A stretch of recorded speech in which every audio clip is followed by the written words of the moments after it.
सकाळची सुरुवात अहोंच्या टिफिनपासून केली. वाटाण्याची भाजी बनवली होती शेंगदाण्याचा कूट घालून. टिफिनसाठी जर द्यायची असेल तर शेंगदाण्याचं कूट घालून झटपट अशी बनवत असते आणि संध्याकाळी जर बनवायची असेल तर मसाल्याची बनवत असते. त्यानंतर मस्त अशा चपात्या झाल्या होत्या. नंतर ना पाहू शकताय माझी झाडं तर खूप दिवसापासून ना तुळस येतच नव्हती. तर यावेळेस मस्त अशी तुळस आली आहे आणि तुळशीला शेंगदाणे आणि गूळ ठेवला होता तर त्यामधला शेंगदाणा उगवला होता.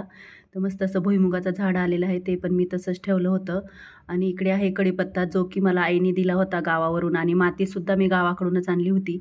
आपण किती विकत घेतला तरी घरचं असलं तर त्याची काही मज्जा वेगळीच असते. नंतर ना इथे कोरफड लावली होती आणि कोरफडीमध्येच मनी प्लॅन्टसुद्धा लावला होता आणि शेजारच्या ताई गावी गेल्या होत्या. त्यांनी त्यांच्या झाडांना पाणी घालायला लावलं होतं. त्यांचीसुद्धा झाडं मस्त अशी आलेली आहेत.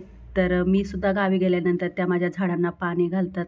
तुम्ही पण असंच करता का? नक्की कमेंट करून सांगा. धन्यवाद.